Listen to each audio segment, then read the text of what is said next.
So this is Coach Shoma Perpetua, and I am your host for this webinar.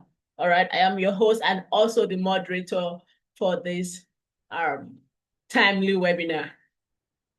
Again, I want to say a very huge welcome to us all. Thank you for taking the time to be here. And with me is Mr. Chinedu Okere of Coscharis Farm Limited. Today, we are marking a very remarkable event that will be ushering us into a major breakthrough in the agro sector in Imo State. Once again, sit back and relax as we welcome Mr. Chinedu Okere. Sir, you are welcome. Okay, good evening, everyone. Just like Chioma has introduced me, my name is Chinedu Okere. I'm the managing director of Coscharis Farms. I know you may want to see my face. I think the place I am, I don't know if you can see me well, but I may also not use the camera all through. But it is good that I show my face at the beginning of this program, and then I will exit. I'll close my camera, also to be able to conserve the network I have around here. So today we are beginning a remarkable program. I had contacts with Chioma through this Okobi platform, and we started talking, and we felt that one of the best things we can do for our state, Imo, is to start a movement that can guarantee food sufficiency. And in this movement, we will organize regular trainings. In this movement, we will organize regular partnerships. We will also attract fundings for those who have projects that are well documented. And we will also teach you how to document your projects and how to ask for support. It is not a government program. This is not government at all. Look at it as private. And we want to ensure that everyone succeeds wherever he is or she is. So, Chioma has introduced herself. I have introduced myself. So, and I can see two other people on the program. Please, it is very good you introduce yourself so that after which we continue flying. Any other person that joins will just continue to follow from there.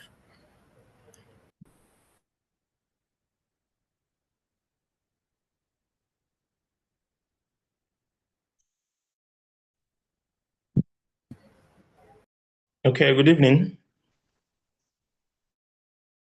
Good evening. This is Reverend Father Pius, and I'm from Umbise, the director of Matter Farm Project. Okay, you're welcome. You're welcome, Father. Oh, God bless you, sir. Thank Good you. evening.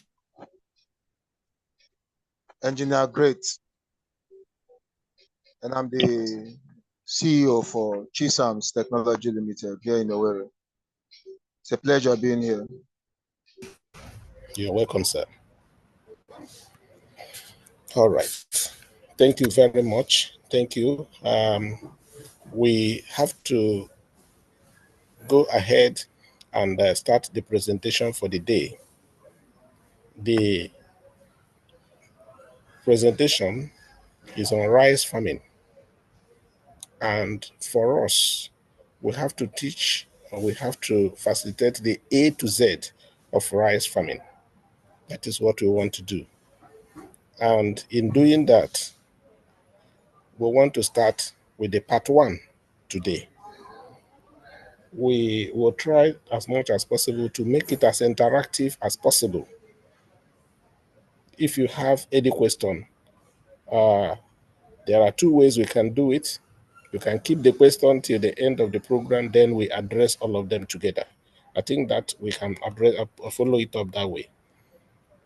Choma, please help to project only the presentation. Minimize the bed chaser.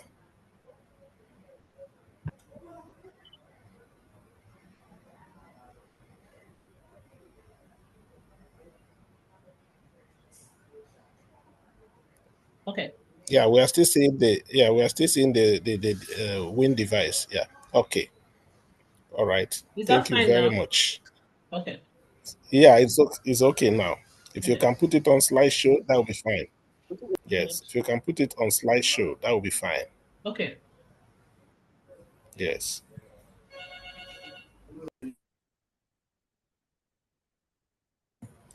All right. Okay.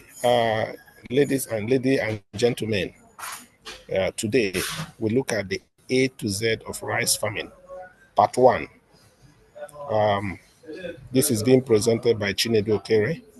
I am from Coscharis Farms Limited. And today we are going to look at some subtopics in this as contained in the next slide.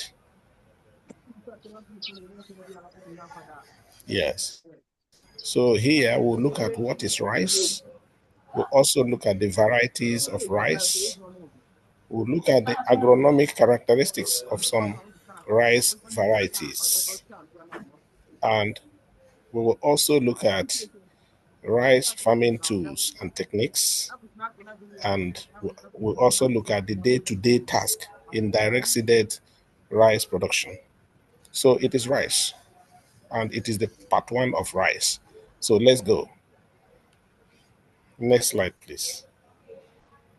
Here, we can see the Wikipedia definition of rice, saying that rice is a staple food for over half of the world's population, particularly in Asia and Africa.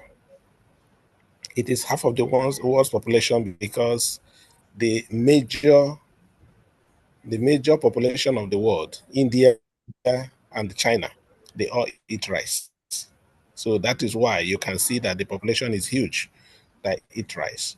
And in fact, almost all parts of Asia and almost all parts of Africa eat rice. Rice is a cereal grain. And being a cereal grain, that means it's a one-seeded fruit with a thin fruit layer fused to the seed coat. There are two main types of rice. We have those cultivated in Asia, and that is Oryza sativa.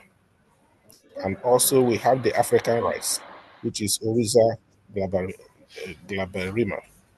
So these are the two major categories.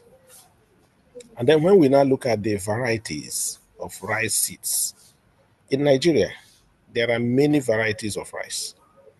The two broad categories are usually based on the physical characteristics. The two broad categories. We have short grain and we also have the long grain. Now, we also have a medium grain. Yes. So please, hello? Kindly mute yourselves.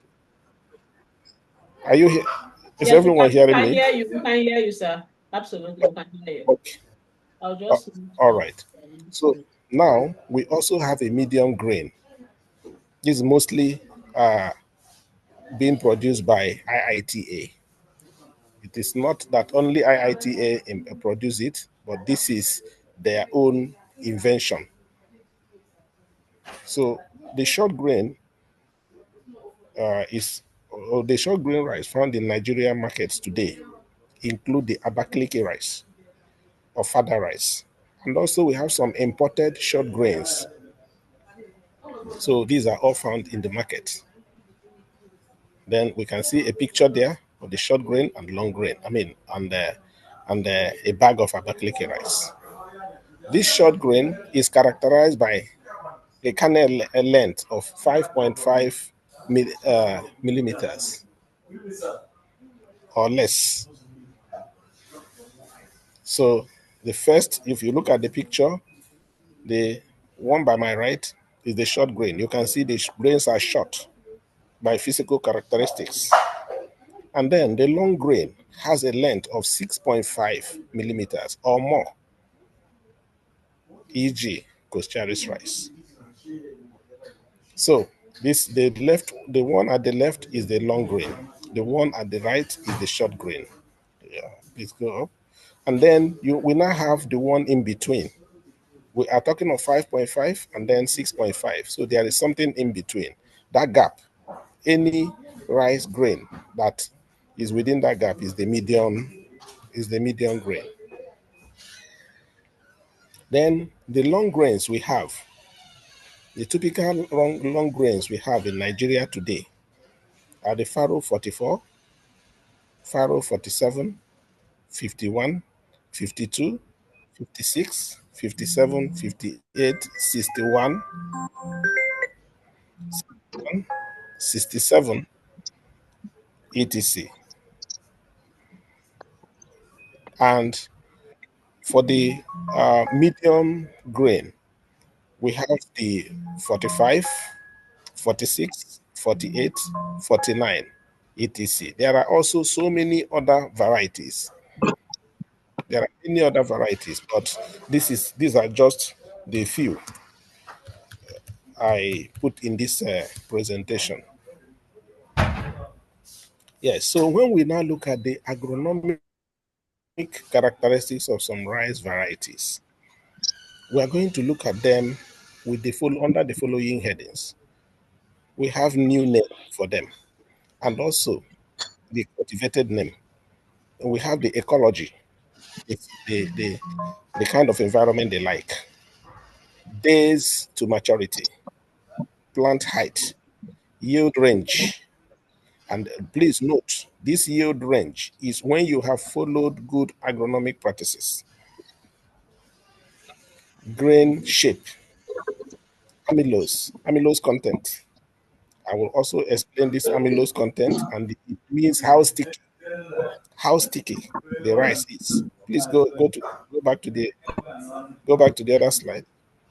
Please, can everyone help mute your mic, so that we have one speaker at a time, please.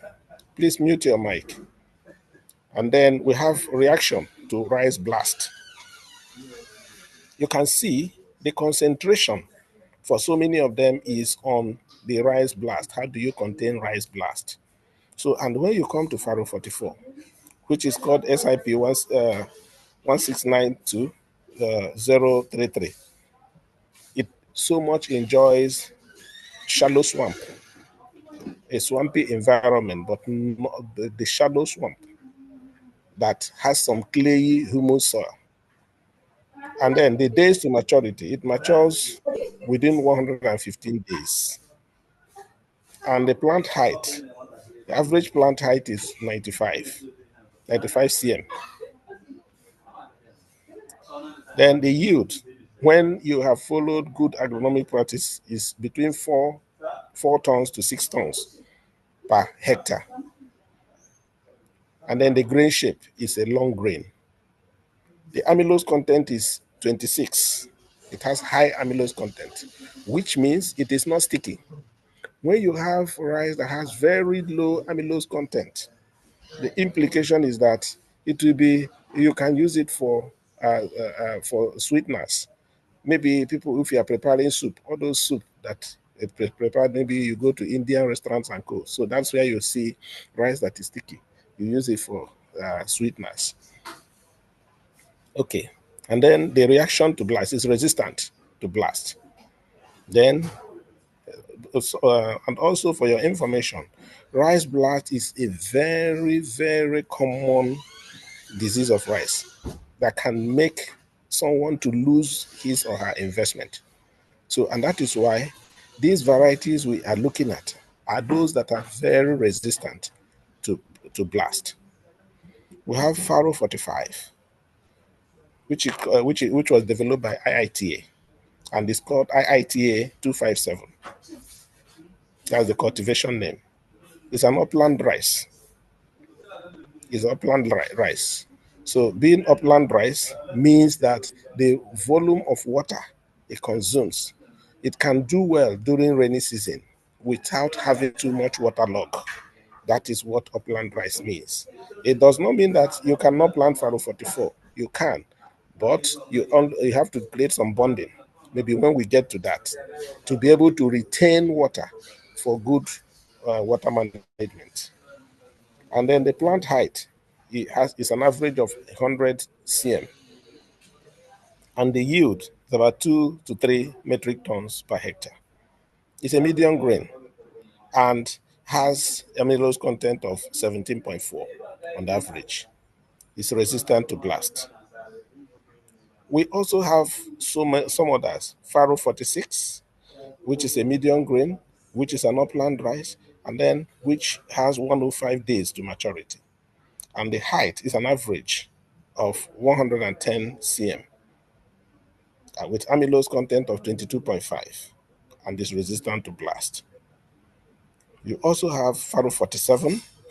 Faro 47 is a long grain, resistant to blast, and can yield between 2 to 2.24 metric tons per hectare. And the plant height is an average of 105. And the days to maturity is an average of 115. It's an upland rice as well. Then we also have the IITA 301. So then these are upland rice. The days to maturity is 128 days. And the height is 100 cm. Can yield up to 2.5 to 4 metric tons per hectare. It's a medium grain with amylose content of 16.4 and is resistant to blast. Please, next slide.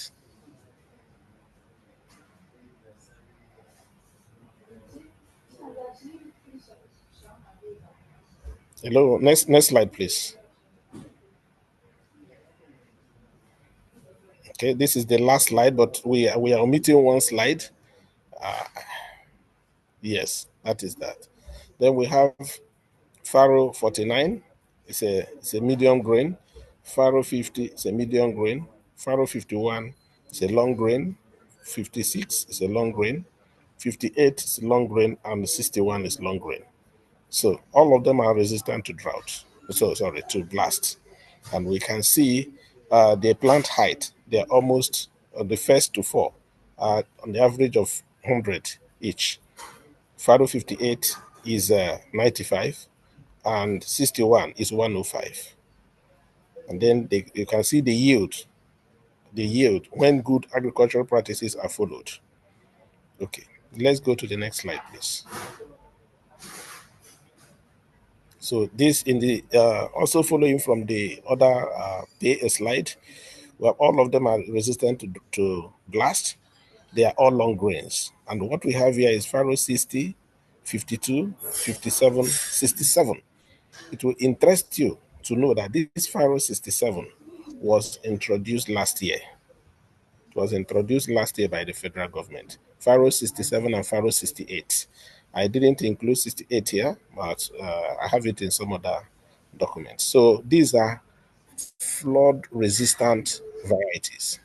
If you are living in very flooded environment, so Faro 67 could be a good option. So it is a lowland rice, and you also have a good yield of 4 to 6 metric tons per hectare. But in all this, it is very important you check the climatic condition of where you are.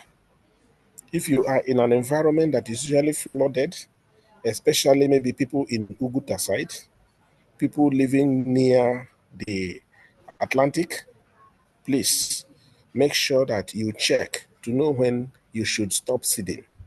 And I think for most of that area, you should stop seeding around May or early June so that it can mature on or before September, before the beginning of October, when we usually have flood in Nigeria. Excuse me, please. There is usually an annual flood which is caused. There's usually an annual flood, which is caused by the opening of the Lagbo Dam in Cameroon and also similar opening of other dams in Nigeria. I know the government is working on this, but again, it is very important.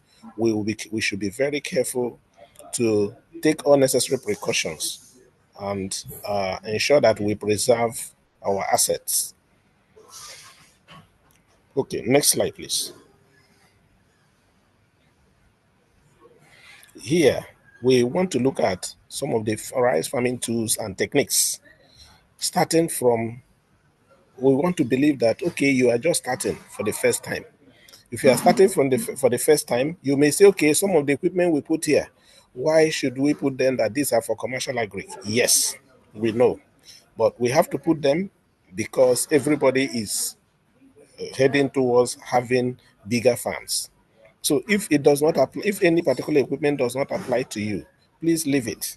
And then, but learn it and see it, because one day you may also see where they are being used. Then the first is that we have the offset disc harrow. We have this offset disc harrow. They have two types. One is used when the vegetation, when the grasses are tall. And this one we are looking at here is when the grasses are not too tall. The one that is used when the grasses are tall is that one usually cut the grasses, crush them, and bury them, which are eventually used as manure. Then this other one is used when the grasses are not too tall. Yes.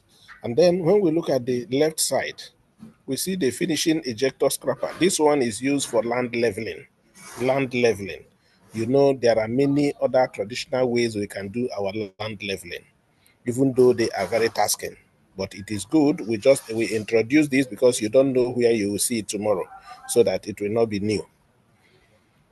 And this equipment uses GPS, global positioning system, for it to be able to level the land, and also which is very good for water management and also nutrient management. Next slide, please. So here we look at equipment that can be used for harrowing. The right hand side, we have a typical harrow. With that position that you have, that means there are some people. Hello? Hello? I've muted the. Okay. I've muted the person I was talking. Hello? Hello, can we go ahead? Can I go ahead? So when do we ask questions? Okay. Sorry? When do we ask questions? Yes, at the end. At the end of the presentation. Yes. All right. All right. So we have the plow that is attached to the tractor. That is also, the plow usually open up the soil and put them in heavy lumps. Then the harrow, which is smaller than the plow, is now used for cutting the lump soil into smaller units to break it down. That is also what the farm animals that are used in parts of the world are also used for. So they are used for plowing, they are used for pulling other land preparation machines. So that's why I put it there. Okay, next slide, please. So here we have a power tiller by the left and also have a ridger. This ridger can be used for ridging and also for bonding, for creating bonds. I told you for good water management, you use you create bond so that the water you have will not escape, because water is very important in rice farming, and also you don't need to waste it. So you need to conserve it and manage it well. Rice needs a lot of water. So you can as well use power tiller for similar activities, including ridging. including region. Okay, here we can see this is a seeding. There are many seeding programs. The first one, top left, is that you have already prepared a nursery bed, and the nursery bed has already emerged. And after emergence, you now transplant them. So those women you see there are carrying out transplanting activities. To be honest, transplanting is the best, and it guarantees better yields. But unfortunately, it is very tasking. Then we also have the one below transplanting, which is broadcasting. It's below transplanting there. Broadcasting, you can see how the young man there is spreading the seed on the prepared soil. It is easier to broadcast. One of the drawbacks is that it can lead to a lot of wastage. If you are supposed to use 50 kg per hectare, during broadcasting, you may use 150 kg, you may use 120 kg. So, and you may also not have uniform emergence. Sorry, please go back again. Yeah. So the machine we have at the right hand side is a seed drill. It's a seed drill. So like this is the type that is in use in Coscharis. So this is inside Coscharis premises actually. So you use this and mount it to the tractor. This seed drill normally seed and apply fertilizer at the same time. It applies fertilizer and the seed at the same time. And you can make it to run faster. You can also make it to run slowly, depending on your priority. Yeah. Next slide, please. Yes, here we look at tools and techniques for weed and pest control. So you can see by the left-hand side, you see the young man using a knapsack, that sack at the back, where you pour a lot of chemicals and so that is a knapsack. So you can use it for weed control. You can also use it for pest control. And then you have a boom sprayer. A boom sprayer, which can be used for more precision control of pests and weeds. So again, the third one is drone. Drone also is very guarantees precision. Guarantees precision. So what you want to do, you make sure that it goes to exactly where you want it to go to after mixing your chemicals. You can also use drone to apply urea. We have tested it, and of course, this is a drone working inside Coscharis farms. So you can use it to apply your up to urea.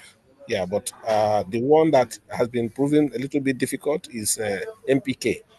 Applying NPK with drone has not been easy because you need to dissolve the NPK first completely.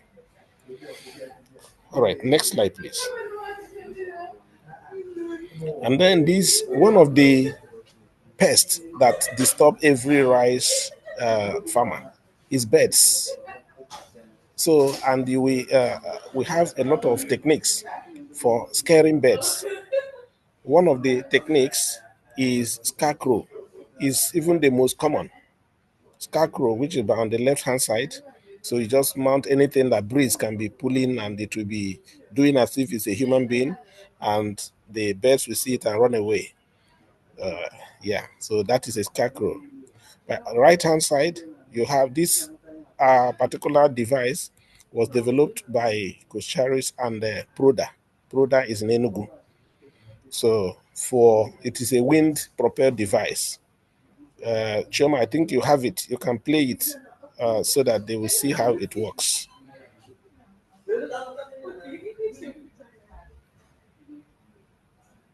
Hello, Choma.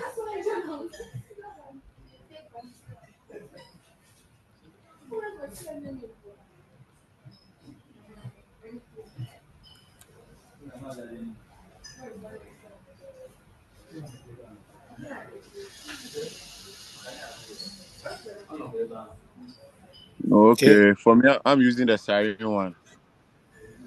Okay. You're using. The siren. Okay. I So, set but it that. I'm not hearing the sound. I didn't hear the sound. So can you please allow maybe check whether there is the sound was stopped somewhere.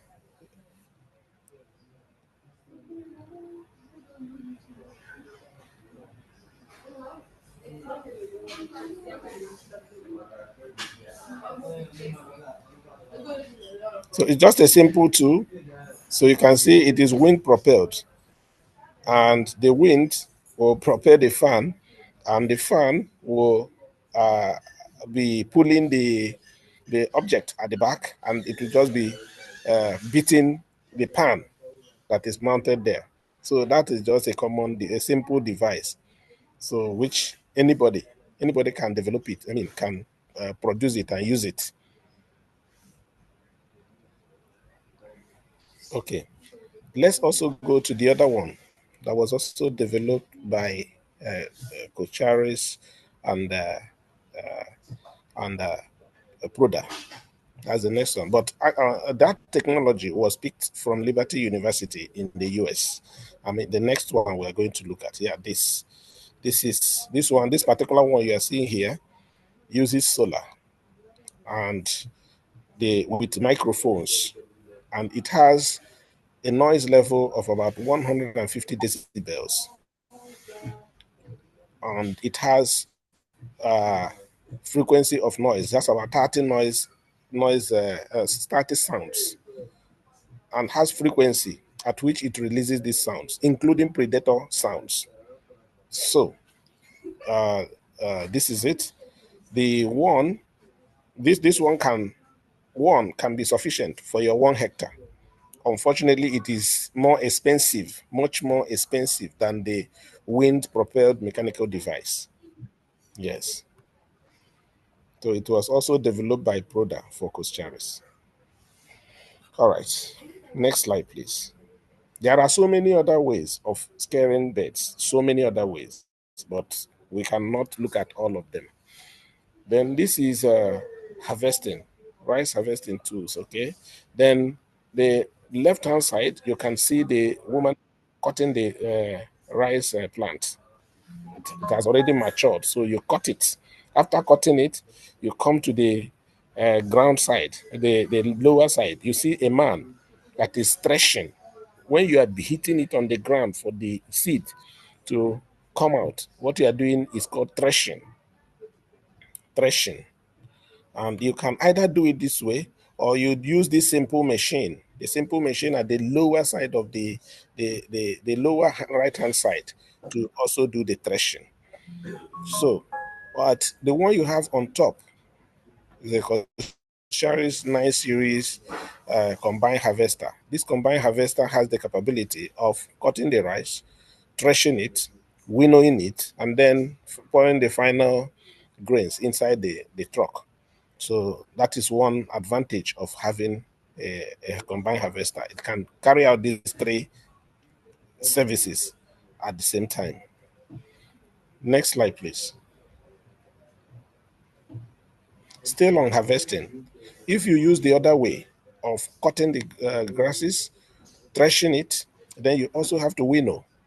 So what you see this woman doing here is winnowing, and that is by eliminating the chaff from the rice. You can also use this winnowing machine that is on the right hand side. Okay, next slide. Okay, after all those, you bag it and store, or you go to the silo. This silo, the warehouse at the left hand side was picked from a pictures from somewhere, but the right hand side is the silos built by the federal government and being controlled by Coscharis in Anambra State. So it is available for grains, for grain storage. We still have some of the silo units available in case you want to store your grains. It has the capability to stock any grain, maize, rice, uh, millet, sorghum, anyone, all the grains. Okay, next slide. Okay, now we now go to, after explaining all this, we now go to the day-to-day operations in the rice field. If you look at when somebody may ask, when should I start my counting my rice production days? You start 3 weeks before you plant. 3 weeks before. That's why you can see minus 21. Today minus 1. What do you do on those days?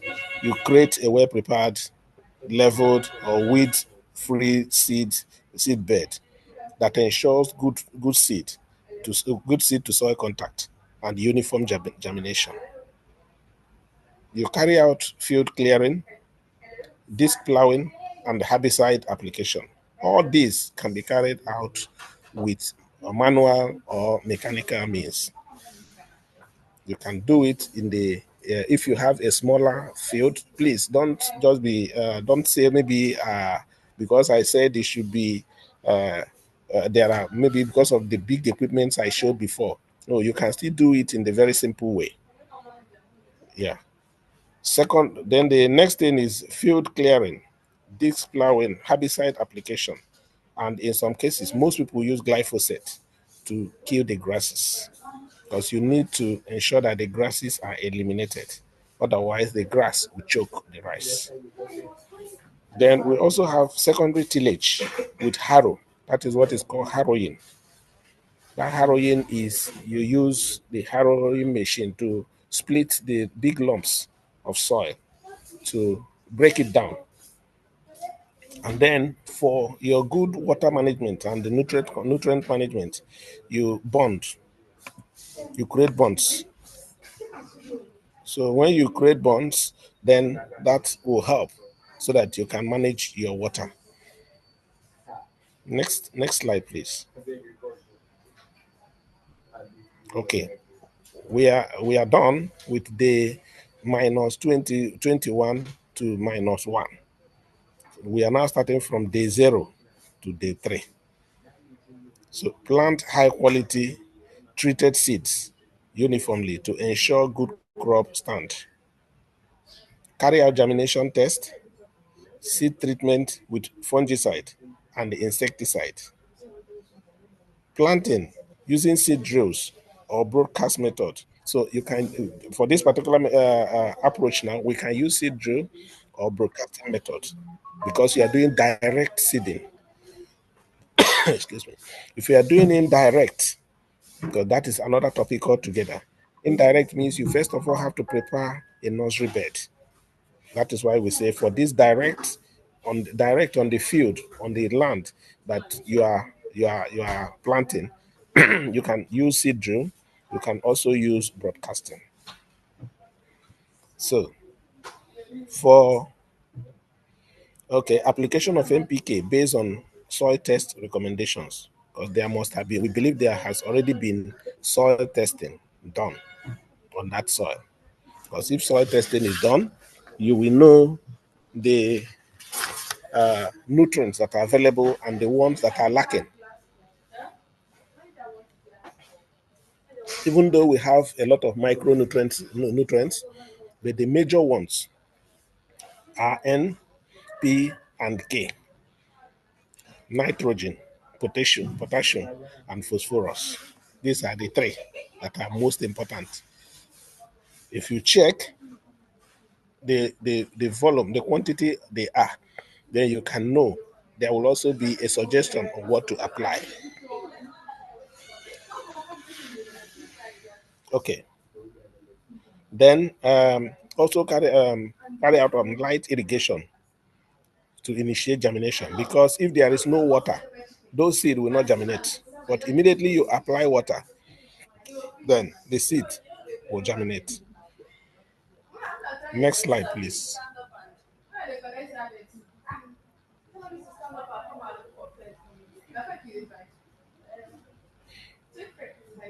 Okay, yeah. So this is also from day 1 to 20. Ensure uniform emergence. You suppress weeds. Begin root establishment. monitor emergence. You need to monitor emergence and be going around the field every day. Irrigate lightly when necessary. Apply pre-emergence herbicide. Then, as they start emerging, you will start noticing gaps. Start filling the gaps. Start filling the gaps. Either you replant or you reseed. Or if you have a nursery bed somewhere, you can start taking from the nursery bed to fill the gaps. Then you have the post-emergence weed control using herbicides. Next slide, please. Now we come to tillering. That is within days 21 to 45. I know there was one video I shared, which Choma helped to share, where one of our agronomists, Richard, was explaining in details how tillering will boost your output. So I don't know, for those who have watched it, for those who have not watched it, please, I would advise you to watch. Unless, if you'd like, we can also present it here so that you can also see more of it. But if you have questions, I am available here. And then what we do within this period is to promote tillering, because tillering, that is the main activity to get good yield. You know, rice is a miracle seed. It's a miracle seed in the sense that it can make you rich depending on the tillering. It can also make you poor if you didn't tiller well. And this tillering, just like you see banana, you plant only one seed of banana or plantain. Before you know it, you have various other ones coming by the side. That of banana takes time before you have emergence of those smaller ones. In the case of rice, you have this tillering, all of the tillering will happen within the in fact, even from day 14 it has started, but much effectively from day 21 to 45 it will tiller. And just like Richard explained, we have up to 40 stands from one seed. 40 stands. And when you have these 40 stands, each of them will develop a panicle. And from each panicle, you will get about 170, 190, 180 pieces of rice. That means you can even get a complete cup of rice from one grain of seed that you plant. Then at this point, you need to control weeds, you need to manage nutrients. Then first, nitrogen top dressing. This nitrogen top dressing is usually urea, because urea is the main one. Or you use inorganic. Most of the inorganic we use, unless they are more properly blended, but so many of them are very much rich in nitrogen. First, nitrogen top dressing at 40 at 40 at day 40 after emergence. Irrigation to keep sorry irrigate to keep most field conditions in good in proper shape. Please go to the next slide. Okay, now we have the panicle initiation the panicle initiation to the heading.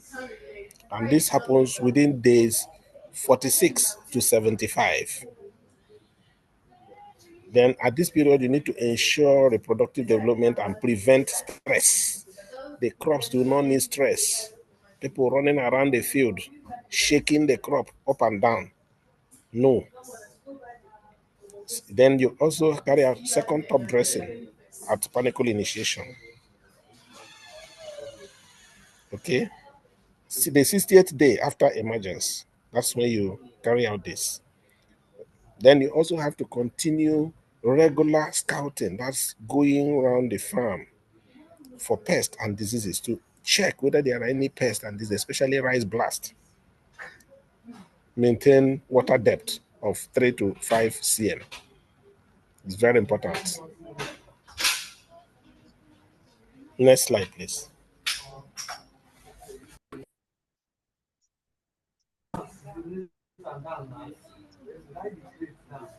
Okay, Here we look at the grain filling to maturity, and that is day 76 to 100. Then here you have to ensure grain filling, begin drying for harvest. Monitor for grain feeding pests. For grain, there are some pests that feed on those grain. So monitor to check that they are not there. Deploy controls to ensure they are not there, because that grain at that period is still milky and is not dry yet. So pests that want to feed on them can do a lot of harm at that period as well. Then you can now do your final field drainage 10 to 12 days before harvest. Next, then harvesting day. Harvest at optimal moisture to avoid grain losses. Schedule harvest when 85 to 90% of grains are golden. They are golden in color. They have already matured. Everything may not mature. 100% may not mature at the same time. You may have, some that are still green, but when up 85 to 90% have matured, harvest. It is very good to use combined harvester, but if you don't have it, you can still use the manual means. Then you dry the grains to maximum, to at least let me say up to 14%, because you can harvest at any moisture, but make sure that you reduce the moisture to maximum 14% in order to ensure that you don't have problem during storage.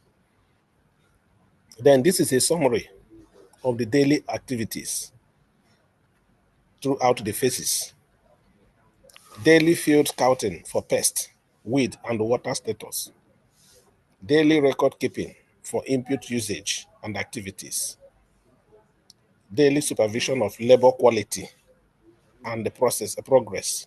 Why labor quality is important is, especially whenever human beings are involved, you tell them do this, they will be doing their own.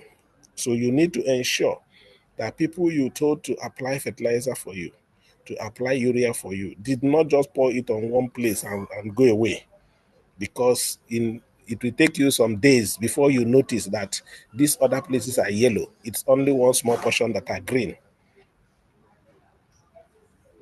Then you also do daily weather monitoring.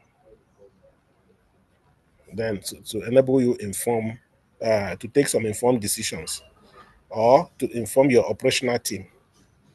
And then when all these are done, we believe that together we can ensure food secured Imo State. Thank you. Wow, this is powerful. Thank you so very much, sir. This is so very rich. I mean, this is just the beginning. Okay. And like you saw from the onset, it's the part one of this webinar. All right. And this is just the beginning of the rice revolution in Imo State. I know we have a lot of questions, and we're going to let the floor open for those of us that have questions. Kindly unmute yourself and ask your question. All right. Please, if one person is already talking, wait for him or her to finish, then you can ask your question. So would you want all the questions asked at the same time, or would you want to answer one after the other? Yeah, let us answer one after the other, so to enable us to exhaust each question before we go to the next one. All right. So where are my people? Where are your questions? Personally, I have a lot of questions, a lot, but I want to allow people who are present this webinar to ask their questions. All right, so who is talking? Faith Nena, do you want to ask a question?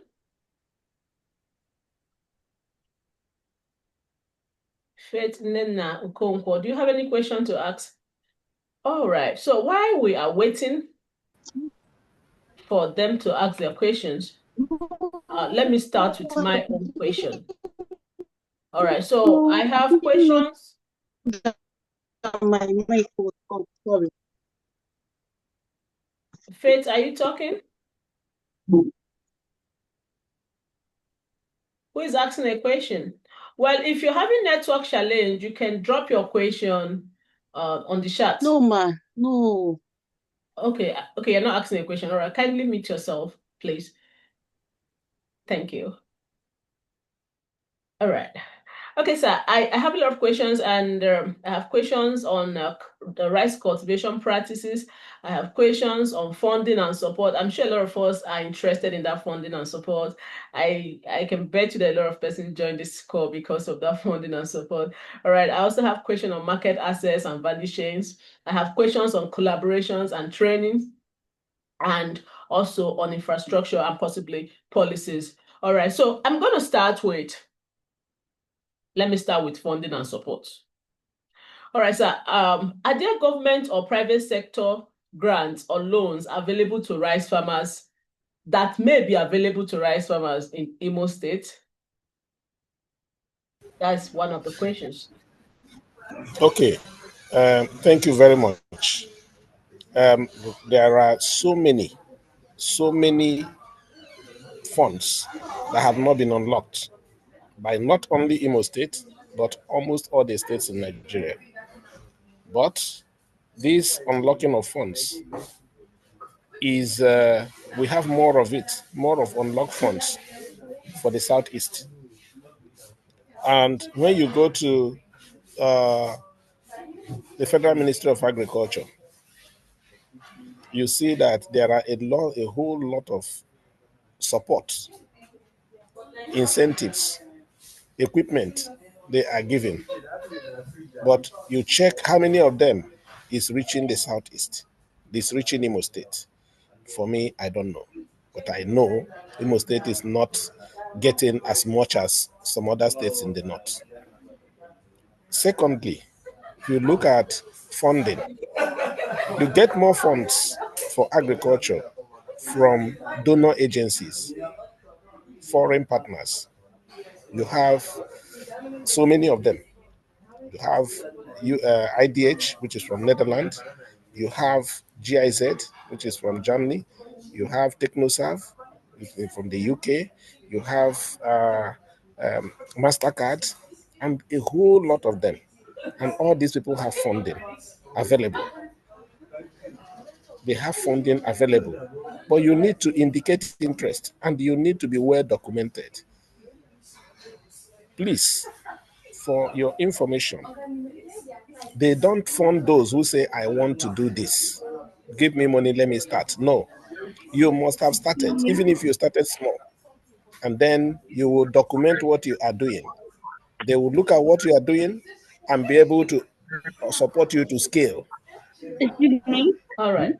Yes. Thank you. Thank you very much, sir.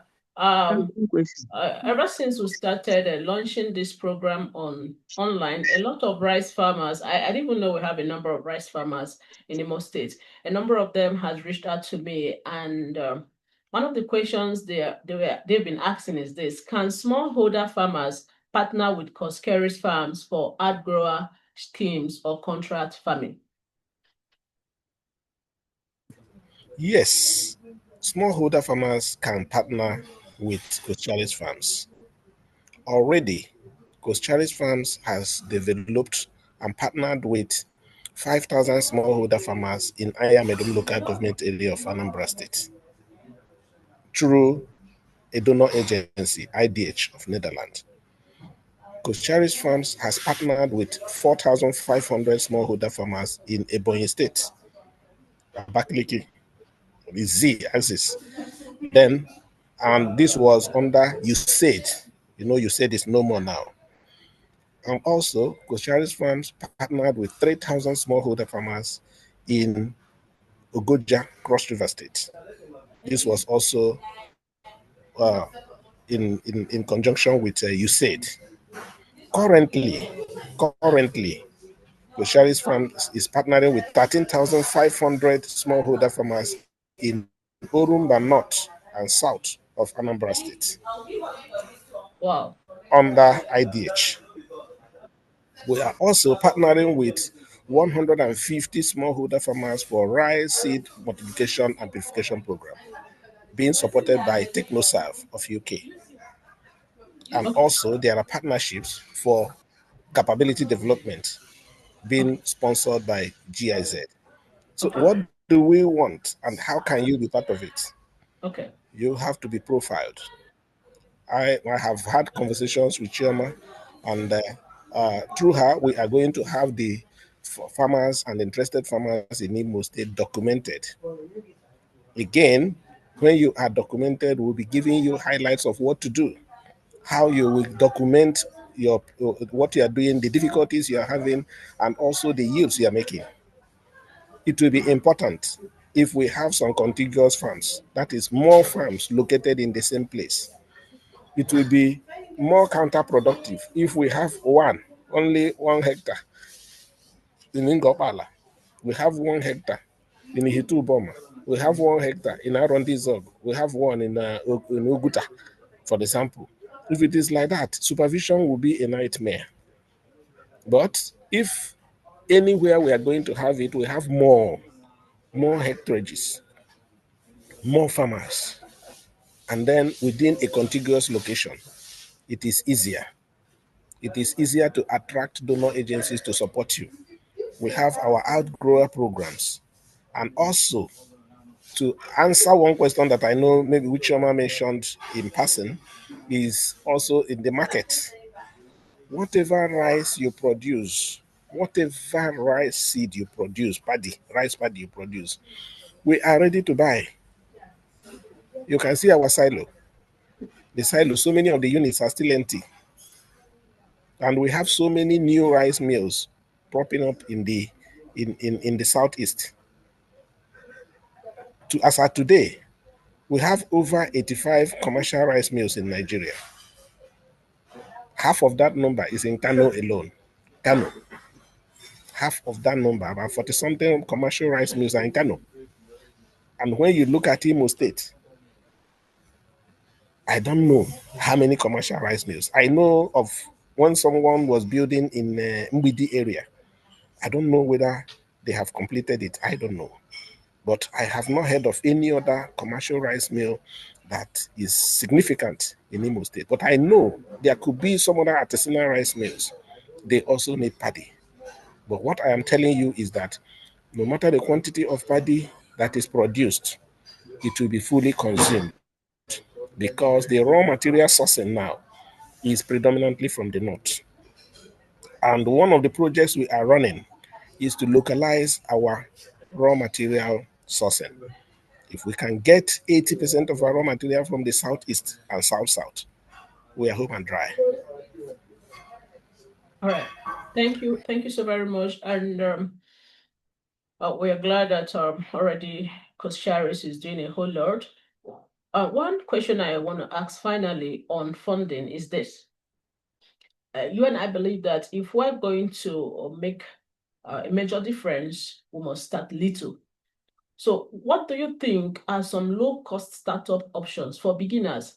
Now that they've heard about rice cultivation, now that they hear that you can cultivate rice in the Imo, someone may be asking, how much will I need in order to start, okay, cultivating rice? So the question basically is this: what are some low-cost startup options for beginners who want to venture into rice farming? Okay.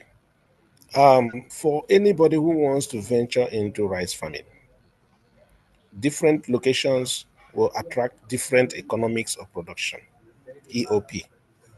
But we are very open and can support you to prepare a good EOP depending on your location and also depending on what you want to do. If you want to handle it directly, if you have workers, if you have equipment, or you want to handle it in the traditional means. So all these will guide our EOP preparation. What is Yes, EOP? to guide the EOP preparation so that you will know the cost of that particular area where you are. If you are in an area where there is already water, you are better off. And from what I'm hearing, I've been hearing that there has been significant rainfall in Imo State. Yeah. But the area I am in Anambra, I think since May, I think we have had rains only twice. Since beginning of May, I've had rains only twice, and that's where our farm is. So you can see that we don't have significant rainfalls there. But I know Imo, my people have told me, I'm from Ngopala, my people have told me there are a lot of rains in Imo State, in Ngopala. Wow. So, and I believe that is an added advantage for a Yes. startup. Yes. Water is one of the major ingredients of rice farming. Thank you, sir. Thank you, sir. So, while we are waiting, we expect others to ask their questions. What are your questions? Why? What will stop you from cultivating rice? Are there rice farmers here? A lot of them met me, and I asked them to ensure to be on this call so that they can ask their questions directly. Okay, kindly indicate if you have questions to ask. Osujemeka, do you want to ask a question? Kindly indicate if you have questions to ask. So while we're waiting, so I have more questions to ask. Already, you've answered a lot of questions that I'm intending to ask concerning the water. Now that we know we have water, we have rain, sufficient rainfall in Imo State, and like you said, is an advantage. How do we handle this water management? Okay, we know that the water may not always be there, and we know that rice cultivation needs lots of water. Now that it is raining, is there a way we can contain this water now that we're having it in excess? Okay, how do we manage it when the water is no more there? Does it mean that when the rain stop, our rice field will die off? Okay, yeah, now that we are having more rains, the easiest way to do it is during land preparation. We create bonds. Let us create bonds so that we can harvest some rains, we can retain some rains within the bonds so that it will not dry off so quickly. It will not dry off so quickly. So if you create bonds around your field, and then with all this significant rainfall we are having, you'll be more better off. And rice needs a lot of water. So So bonding, yeah, we yeah. encourage most of the participants here to join the WhatsApp group. We're going to be sharing videos and pictures, and of course more illustrations of what some of these things are like the bonding he talked about. I'm sure we'll be able to share videos there. Oh, I'm not currently having it here. All right. Okay. Hello, All right. please. My name is G. All I right. have a question. Go Can I ahead. ask a question? Are you hearing me? Yes, we can hear you, sir. Go ahead. Ask your question.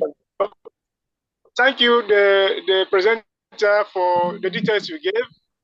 But from what I understand, this is an arrangement from Coscharis farms to support, to encourage people to farm rice. The question I am asking is, what of the state government? Since we're in Imo State, don't the state government have any plans for rice farmers? That's one. Then my second question has to do with technology. Technology is critical and is very important. Whatever one is doing today without the input of technology, I doubt if one can go far. Now, we are in a place.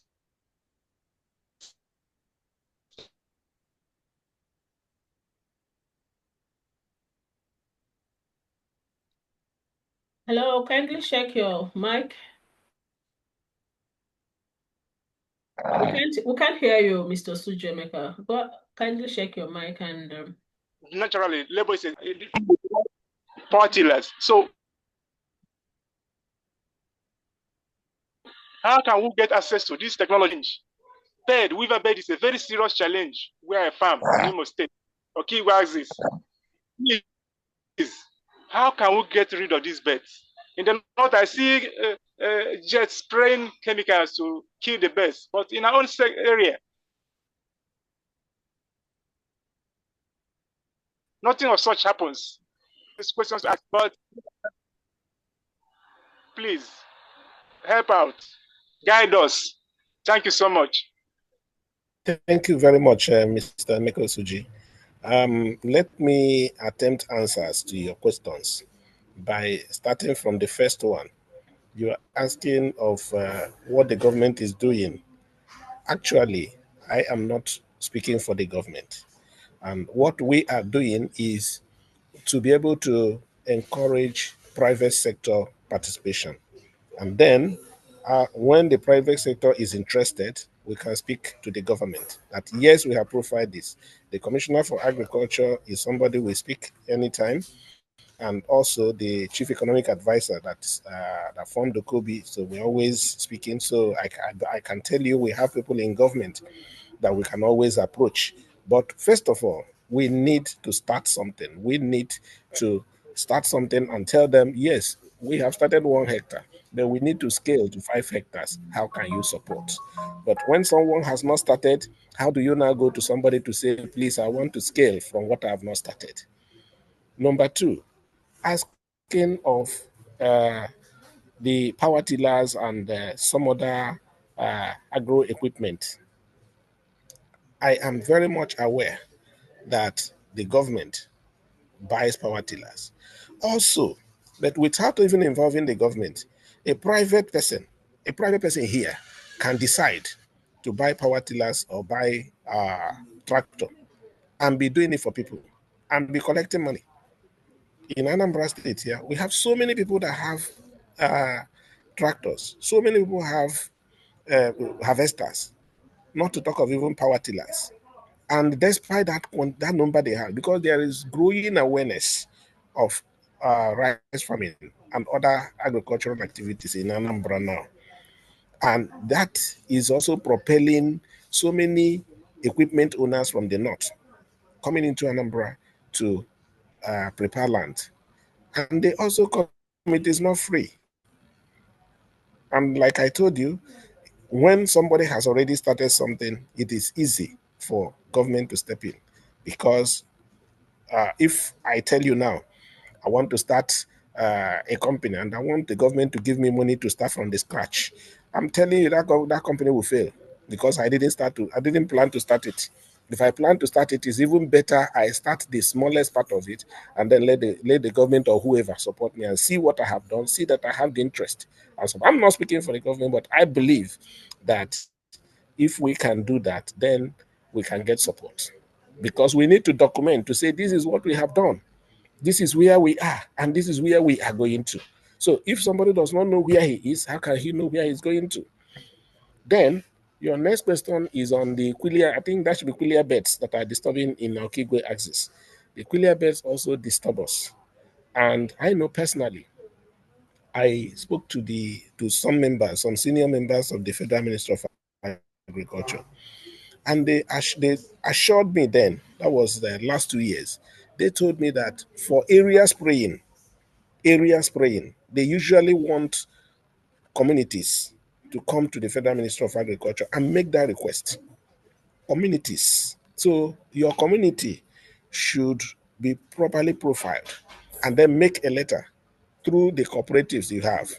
And that letter will be submitted to the Federal Ministry of Agriculture and they will come and do the area spraying. Most times it is in the north that the northerners go there and submit their letters, and the area spraying is done for them.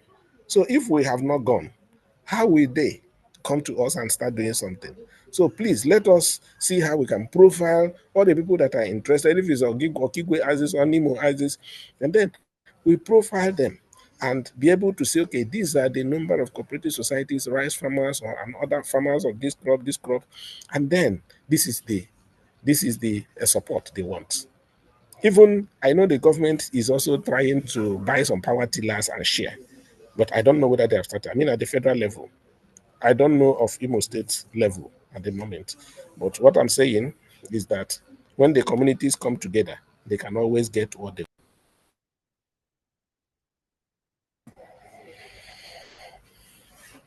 I have a question. Kindly go ahead, please, ma'am.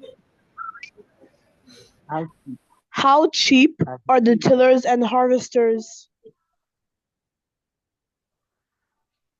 I'm not sure if you got your question clearly. Can you ask the question again? How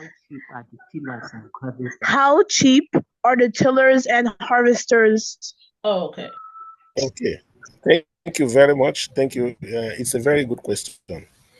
You see, in agriculture, if I tell anyone, please go and buy all the equipment you need, buy harvester before you start, buy power tillers, or buy even a tractor before you start. No, it will be a wrong advice. But what you will do is, if you have your farm, then there must be a service provider that has tractor. Let that service provider provide service to you. Yes, let the person provide service to you, and then you pay for that service, and it goes. I know as of today, plowing on a hectare is between 80 to 100,000 for 1 hectare. Harrowing is about 50,000 per hectare. So you don't need, and a tractor, you can buy a tractor for as much as 30 million. So you don't need to buy a tractor. You need to hire the service, and do it. You understand? That is what is happening in Anambra today.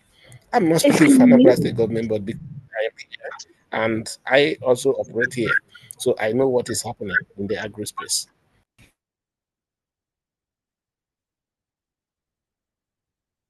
Thank you. I'm not talking about big tractors. I'm talking about hand tills that can be handled.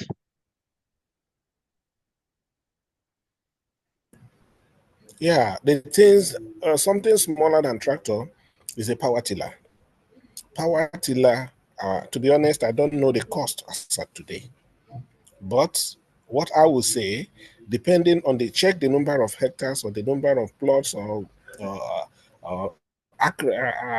acres you want, you have, and then so when you have that, when you check that, then you will be able to know what to do. You can also dial in into or send an information to the WhatsApp platform. We can help you to develop an EOP so that you will know the cost of what you are going into in your area. All right. Thank you. Thank you so much. Thank you. So, thank you. Thank you. Mr. Suji, I guess your question has been answered. And Please, I have a question. all right, go ahead. Ask your question. Go ahead, help me.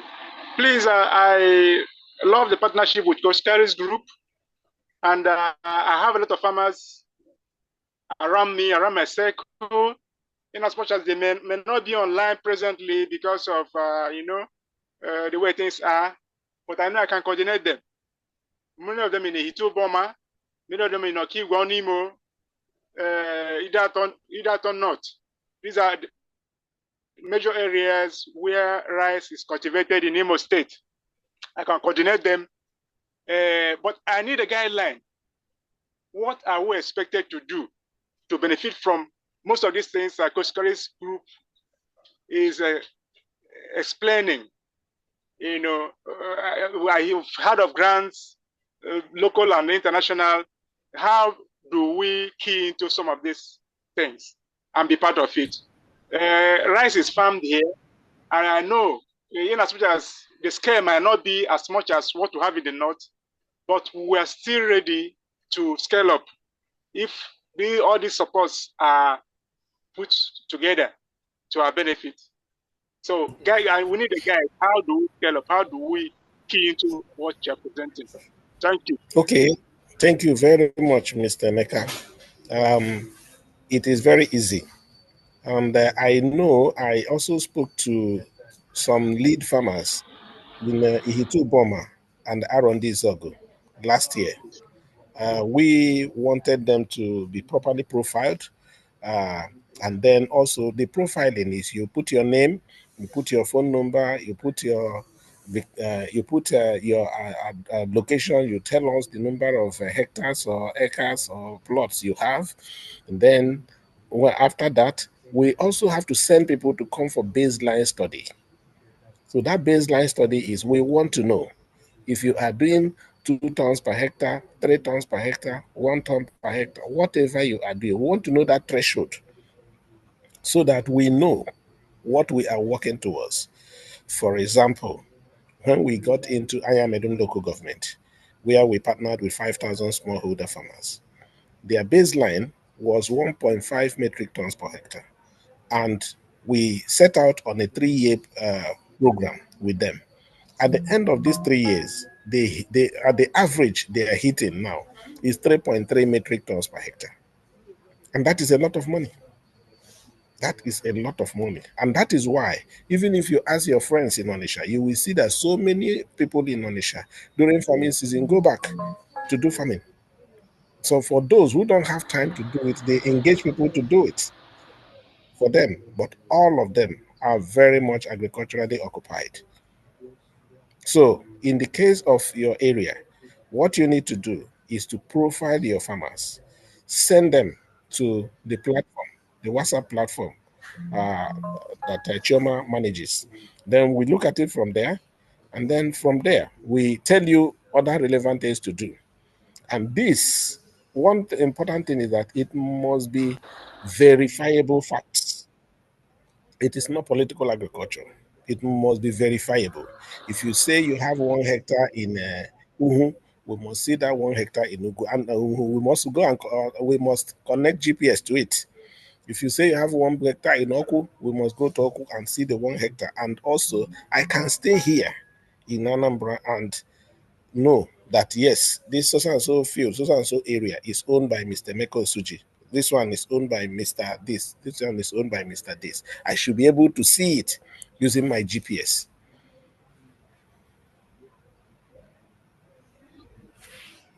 Okay. Okay. Hello, sorry. Good evening. Can I ask a question, please? Go ahead, please. Yeah, my name is Captain Obin Ohajunwa, and I had already dropped a message, question in the chat box.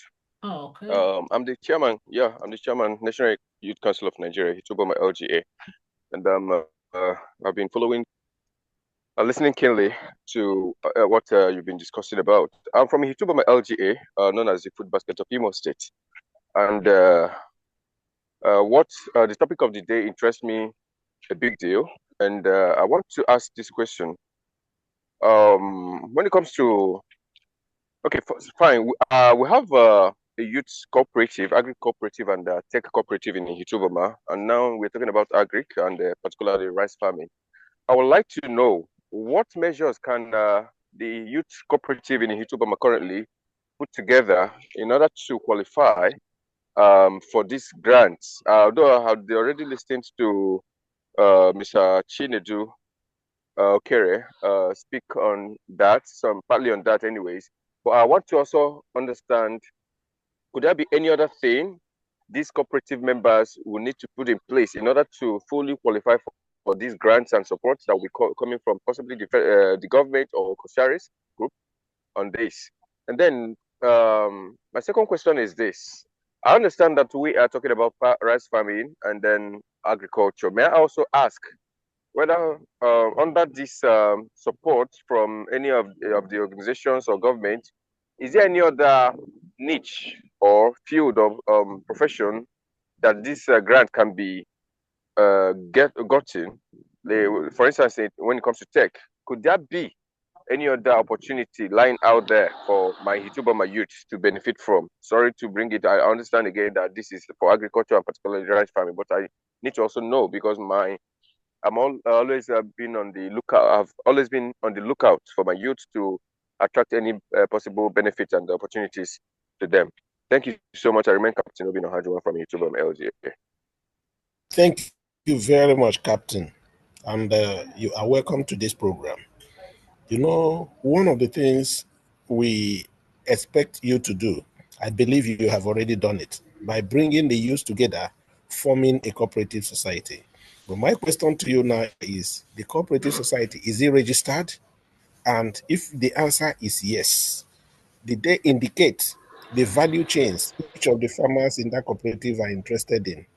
Because you may have 50 youths, and one may be interested in cassava, 2 may be interested in poultry. 3 may be interested in rice.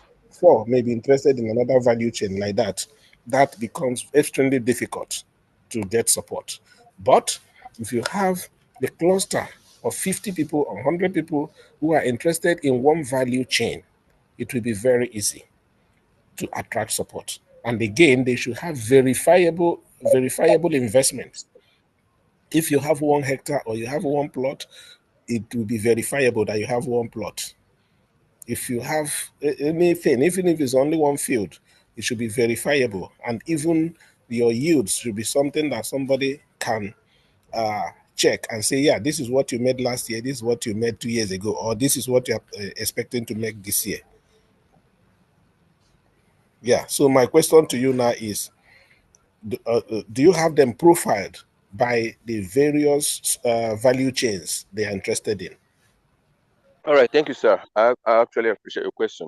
Now, first of all, talking about registration, yeah, I will have to be frank and open here.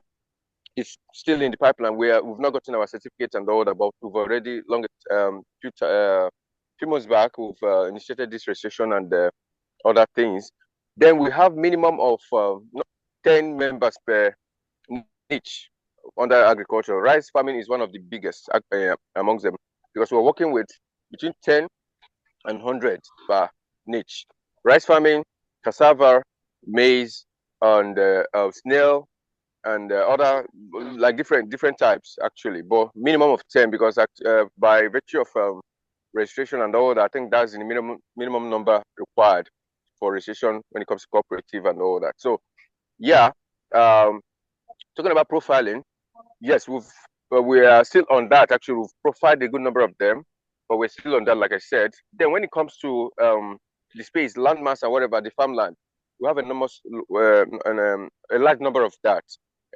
When it comes to this particular, when you hear Ituboma being the food basket of Imo State, the Obama part of it is where we're talking about majorly, actually, because enormous farmland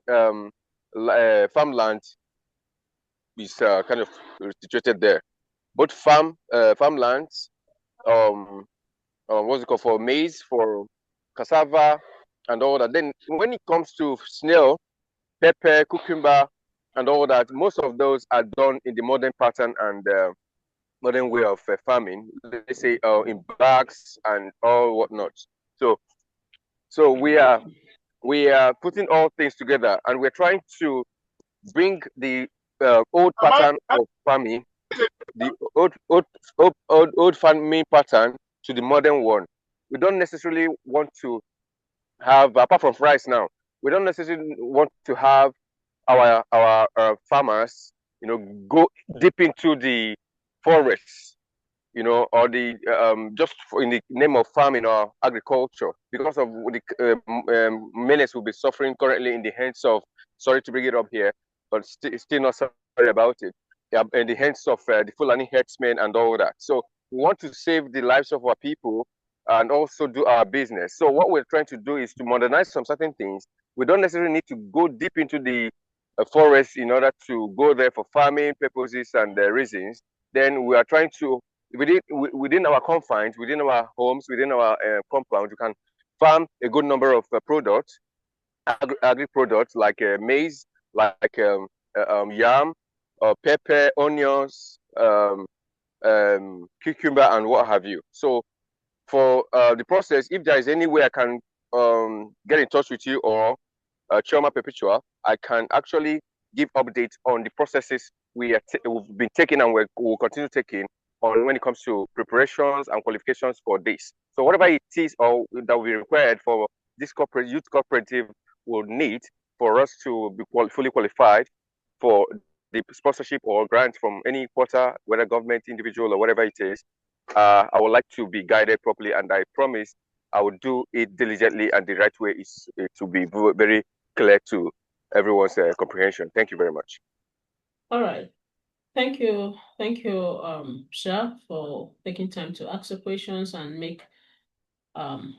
seek clarifications on how your youth can be involved. Sha, would you want to say something concerning his Okay. Yes. Yeah. Captain Hajungma.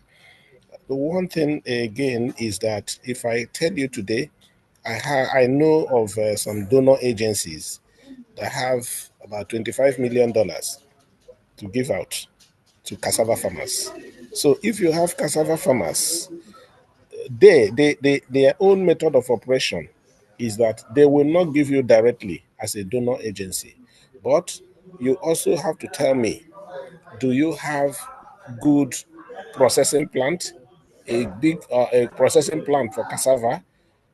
Not just one person using frying pan to fry gari. No, a factory where there is where that gari is processed, so that we can use that person as an anchor, or we use that company as an anchor to be able to attract that support for your people. So these are Sorry, some of the things we are doing. We sorry, want various. yeah, can I chip in something here, right? Sorry, sir, real quick. I'm very glad. Even the funding you just mentioned, that the whatever you mentioned is really triggered me. Okay, let me bring it to your notice. Actually, when it comes to cassava processing, in my own community called Umihi and the Hina Autonomous Community, we have a farm, cassava farm, processing plant, line fallow. Sorry, I think we're talking about rice. So what another? It's okay. Sorry, yeah. Sorry, please, pardon me. I think this is a good opportunity for me now. I don't know. Now. So, sorry, what I'm trying to say. Okay, or can I do it privately with you later, Mr. Chinedu, please?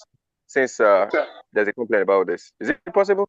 But I wanted to report about this because we have a cassava plant readily available. Not really the private one we use pan and all that for individuals. No, we have a large community cassava plant lying fallow.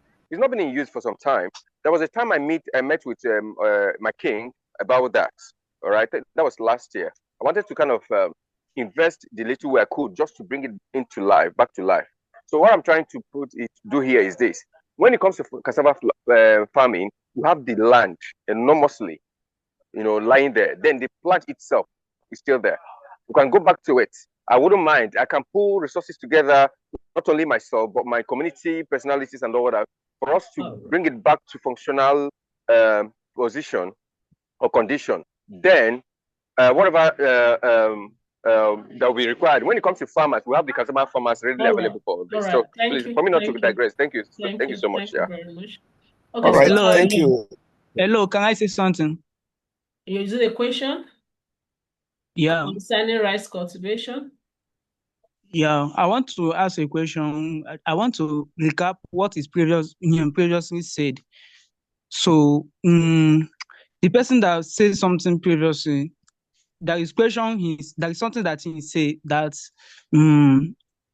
if there is any way he can reach to him to discuss the processes and discuss some information, is it something that's like behind the scenes? I want to know which type of information. Is it something that cannot be like accessible through WhatsApp, through other scanner, or is it something that needs to be discussed maybe face to face? Okay, you were asking for further information. We definitely have a WhatsApp group. We have a WhatsApp group that we'll be sharing with the notification for this meeting. You can click the link and then join. So being in the group will enable you to ask further questions and, of course, get further clarifications. All right. So someone just sent a message, and the person, although is it's a bit funny, but it's okay. Let's go through it. It's a good day. This is a message from ADG. It's a good day, Mr. Shinedu Okere, and good day, everyone. Thank you, sir, for making our time to educate us on rice farming. The secret of successful people are known through their stories. Please, sir, were you born with silver spoon? How did you start and grow to become successful, particularly in rice farming and in general? All right, so that is on a lighter mode. And I think it will be inspiring for Mr. Shinedu Okere to tell us about his background a little, and it will be interesting to know that he didn't start up as a farmer. In fact, his educational background has nothing to do with farming, and that goes a long way to encourage a lot of us who may be thinking that will have to be experts. So please, Mr. Shinedu, can you tell them a little about your background? Thank you. Okay, thank you very much, everyone. And the person ADG that asked the question as well. Thank you very much. Yeah, just like I said before, my name is Chinedu Okere. I am from Umuhu in Ngopala local government area of Imo State. I started my career in my community when I attended the Community Central School Umuhu and later Comprehensive Secondary School Umuhu before proceeding to the University of Calabar, where I read accounting. So I completed my accounting program in 1998 and proceeded to youth service in Zamfara State. After which I also I now had to go to Lagos, where I got a job uh, in a cream making company. And after 6 months, I got another job in Square Motors, where I became the import accountant. And from Square Motors, I got a job with a Prudent Bank. And within the same week, also, I got with Nigerian Breweries. So I took up the one of Nigerian Breweries, worked there as an audit trainee, and later as the treasury accountant. From treasury accountant, I became a controller, a sales controller. And sales controller, I was in Kaduna. I was covering the 13 states of the north as a sales controller. I did that job for about 3 years and then went to Enugu to be the financial controller of the big brewery there, the Ama Brewery. I was the financial controller there for 2 years. And then before I was called to head office to become the tactical planning manager. And on this role, tactical planning manager, your job is to ensure that you fight competition. And after 9 months, I was promoted to become the national planning manager, responsible for the 11 breweries, for 18 brew houses, 32 packaging lines, and 26 depots. So that we did successfully for some time. And within this period, I worked sometimes in Amsterdam and also visited Russia from time to time. Went to some other places like France and Kenya. So, but then when I came back, I disengaged from Nigerian breweries and joined Coca-Cola. So I worked with Coca-Cola for a brief moment before I left to join Nia. There's a company in Kaduna called Nia. The company produces Farm Pride yogurt and juice. So I joined them to become their group financial controller. And within this period, I have already become a chartered accountant in 2006.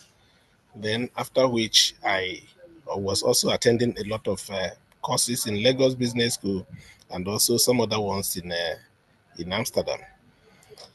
Then in Nia in Kaduna, that was where my story changed because it's an agricultural company. Now, when I got there, within 4 months, so my boss was about to resign and go to another company, a wine producing company. So he nominated me to take over from him, and the board agreed, and I took over as the MD of that company in an acting capacity.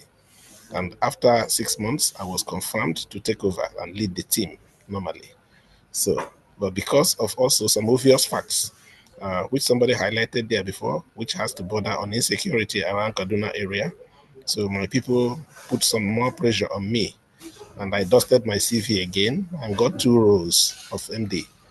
I was offered MD of one UAC company in Kwara and also MD of Coscharis in Anambra. So I decided to take the one of Coscharis in Anambra. I am a fellow of the Institute of Chartered Accountants of Nigeria. And when I came here, I started some programs in Lagos Business School on agriculture. And that is where my story of agriculture now changed because in Kaduna, I was into dairy and juice production and also some form of forestry. So, but here I am into grains production, you know, and which has already changed the dynamics of how I work and how I think. And I believe that through agriculture, we can feed our state.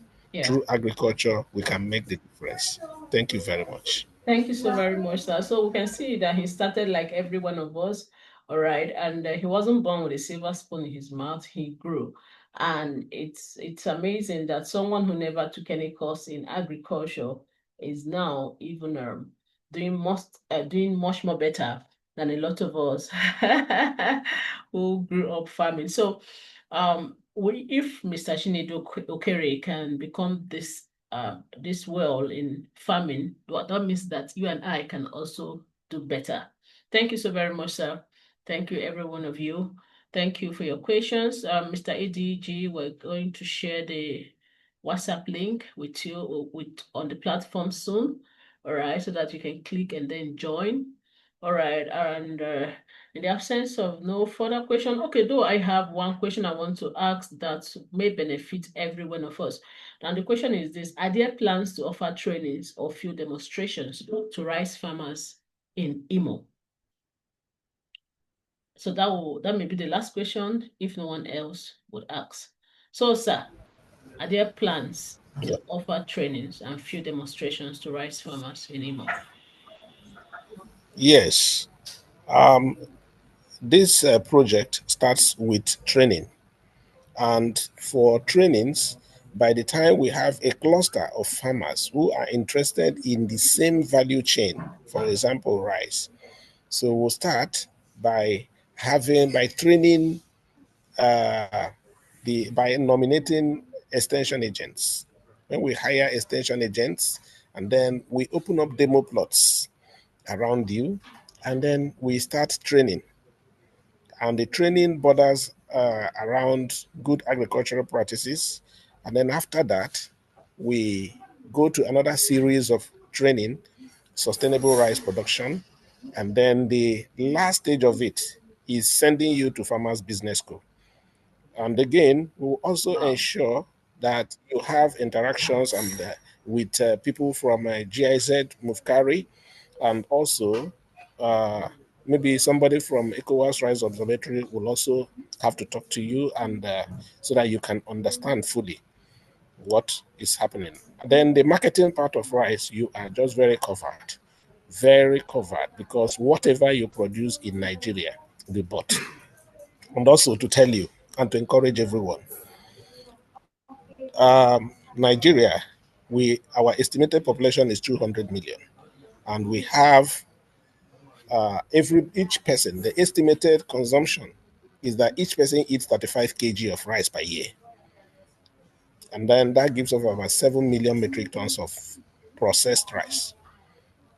But when you look at the volume that can be produced, what we can produce is only less than 5 million metric tons.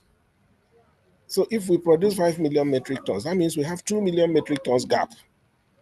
And this gap over the years has been supplied through black market.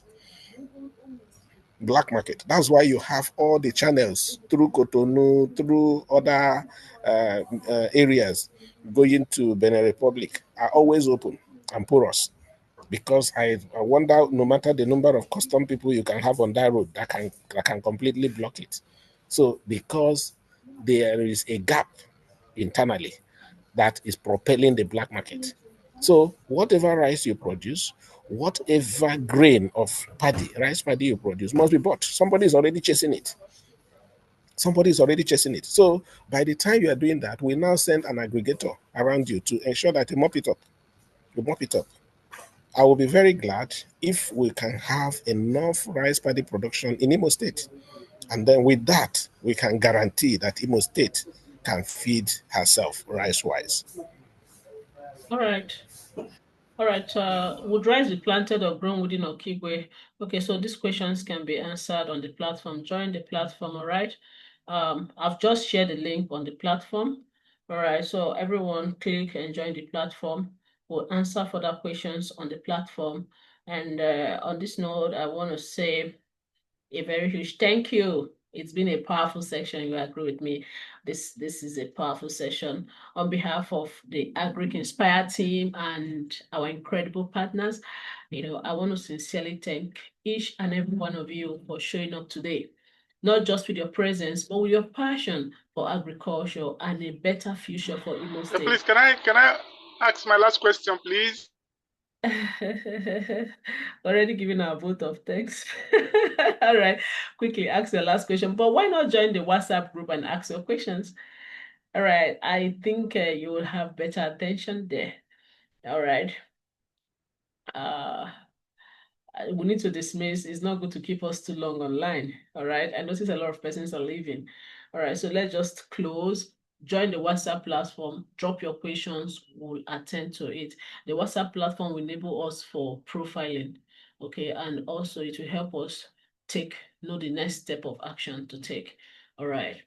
All right. So our distinguished speaker, Mr. Okere Shinedu, the Managing Director of Coscharis Farms. We are deeply grateful for your depth of knowledge, your bold insights, your practical guidance. You have truly reawakened the rice dream in the hearts of many here. And as we close this session, let's remember, this is not the end. It's only the beginning of a movement to reclaim our farmlands, restore our productivity, and rebuild the rice economy of Imo State and Southeast at large. To all farmers, investors, and aspiring rice growers here today, don't let the momentum stop. Let this knowledge steer you to action. Join the growing community of committed rice farmers via our Imo Rice Farmers WhatsApp group. Let's collaborate, share opportunities, solve problems together, and hold each other accountable for growth. Let us be the generation that makes food security a reality in our land. If you're inspired today, then the work starts now. In our farms, in our cooperatives, and in our bold decisions. Thank you, every one of you, for being part of this transformational session. Let's go forward and let's grow rice for our family, for economy, and for the future of Imo State. God bless you all real good, and see you all in the field of success. Thank you, thank you, thank you, every one of you. We love you. Thank you. All right. Love you too. Thank you so much. Bye. Bye. Bye.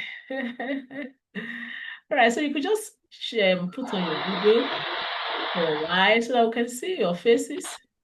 Bye, everyone.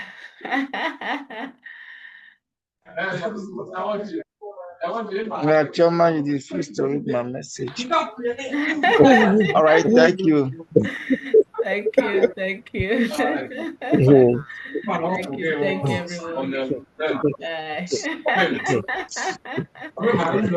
I beat you all. Yeah. Right. God bless you all, Mother Choma. All right. See you all in the field of success. All right. Thank you. All right. Thank you, everyone. Yeah. Please, Choma, I'll reach out to you privately later about. So I don't know. I've not seen the link for the WhatsApp. Please, I will need it. The link is there now. It's on the message on the chat. Yes, on the chat. Or if you look at the link, okay. Yeah. If you also look at the invite link that you got on WhatsApp, scroll down, you will also see. Okay. Yeah. Okay. I'll check it out. Thank you so much for this opportunity. I really appreciate it. Yeah. All right, Mother Choma. Thank you, Mr. Chinedu. Okay, I really appreciate it. You're a good asset. Big asset. Thank you. You're a big asset. Thank you, everyone. Thank you. Please, let's help in making Imo State greater. Please, yes, please. You and I can make it happen. Exactly. I still believe. Yeah. Thank you so much. Yeah. You're welcome. You're welcome. All right. Thank you. Okay. All right, Mother Choma, you are blessed. Blessed too.